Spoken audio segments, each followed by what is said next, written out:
Selamat malam teman-teman.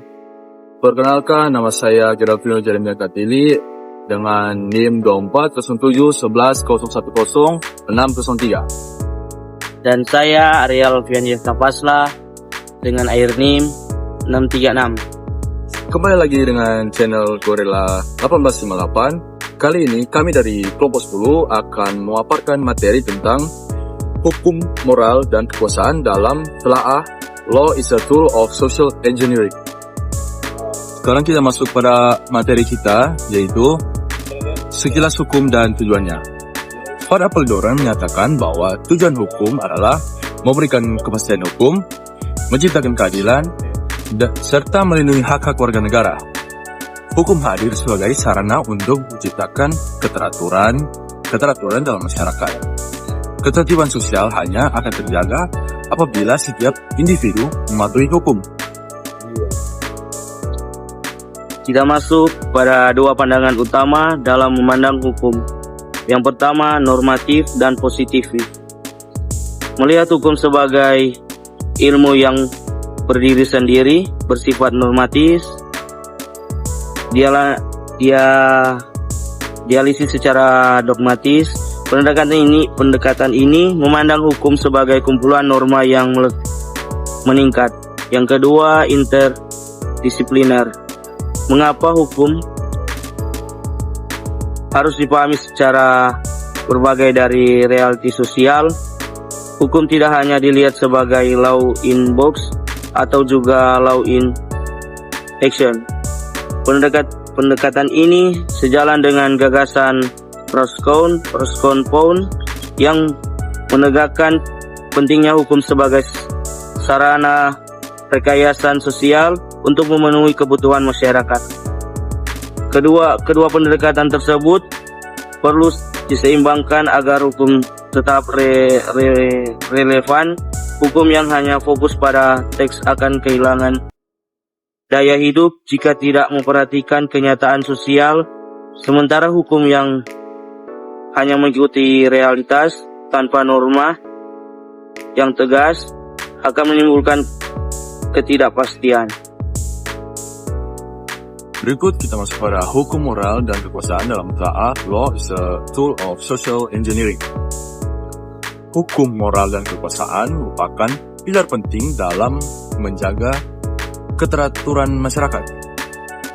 Menurut Thomas Aquinas, dia menegaskan bahwa hukum harus selaras dengan moral, karena moral memberikan legitimasi bagi hukum. Moral mengajarkan manusia untuk melakukan yang baik dan menjauhi yang jahat. Sementara hukum memberikan sanksi yang memastikan moral tersebut ditaati. Selain moral, hukum juga membutuhkan kekuasaan agar dapat ditegakkan. Kekuasaan memberikan daya paksa yang membuat hukum dihormati.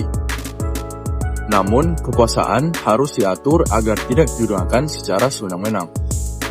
Mokhtar Kussumatmadja menyatakan, hukum tanpa kekuasaan adalah angan-angan.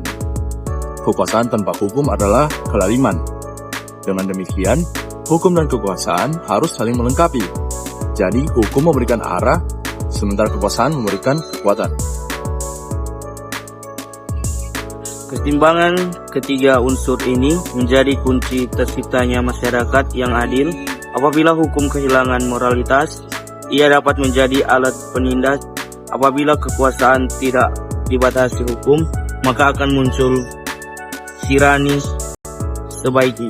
Apabila hukum tidak didukung kekuasaan, ia hanya akan menjadi aturan tanpa daya paksa.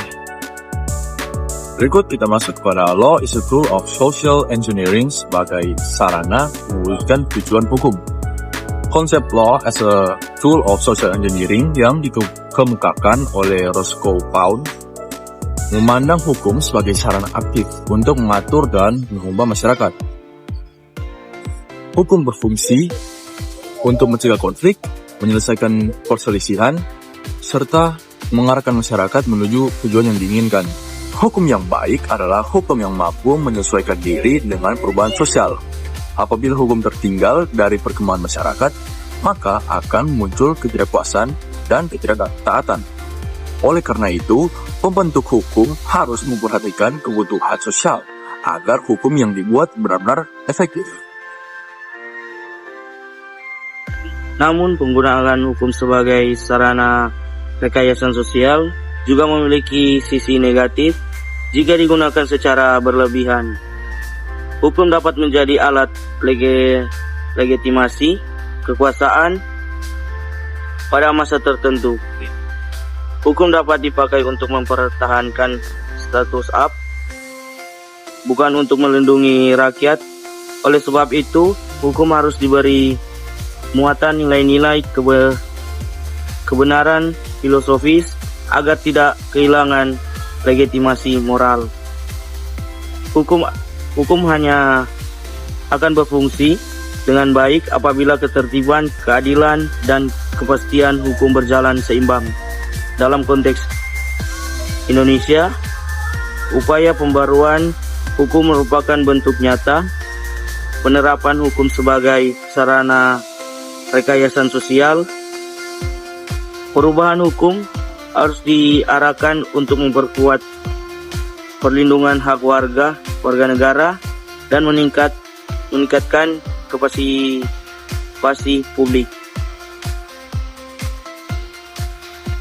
Dengan rekayasa sosial yang tepat, hukum akan mampu menjadi sarana untuk mengembalikan kepercayaan masyarakat, menciptakan kepastian hukum, serta mewujudkan keadilan sosial. Kita masuk pada kesimpulannya, jadi hukum merupakan sarana penting untuk menciptakan keteraturan, menjamin keadilan, dan memberikan perlindungan. Hubungan antara hukum, moral, dan kekuasaan tidak dapat dipisahkan. Hukum harus selaras dengan moral agar memiliki legitimasi dan kekuasaan diperlukan agar hukum dapat ditegakkan. Konsep law as a tool of social engineering menunjukkan bahwa hukum harus responsif terhadap perubahan masyarakat dan berperan aktif dalam mengarahkan perilaku sosial. Dalam praktiknya, hukum tidak boleh hanya menjadi alat legitimasi kekuasaan, tetapi harus benar-benar mencerminkan nilai-nilai kebenaran dan keadilan. Dengan demikian, hukum dapat menjadi sarana untuk mewujudkan ketertiban dan kesejahteraan masyarakat.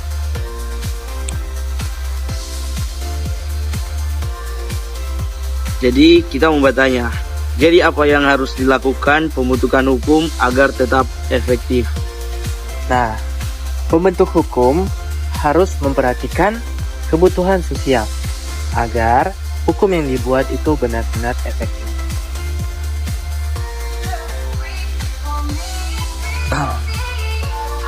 Tidak kok, gue tanya. Ya, Jadi, menurut Ngana, menurut saudara, apa sudah penting kekuasaan bagi penegak hukum? nah, kekuasaan itu yaitu memberikan daya paksa kepada masyarakat sehingga hukum itu dapat dihormati dan ditegakkan. Nah, Mokhtar Kusuma Atmaja pernah berkata bahwa hukum tanpa kekuasaan adalah angan-angan. Kekuasaan tanpa hukum adalah kelaliman. Jadi dengan demikian, hukum memberikan arah dan kekuasaan memberikan kekuatan. Itu ya.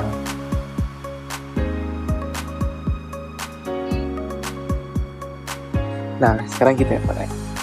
Jadi menurut kamu, apa yang menjadi kunci terciptanya keadilan di dalam masyarakat? Keadilan. Jadi, kalau menurut kita, DP kunci terciptanya keadilan dalam masyarakat sama yang Taso bilang tadi sebelum-sebelumnya.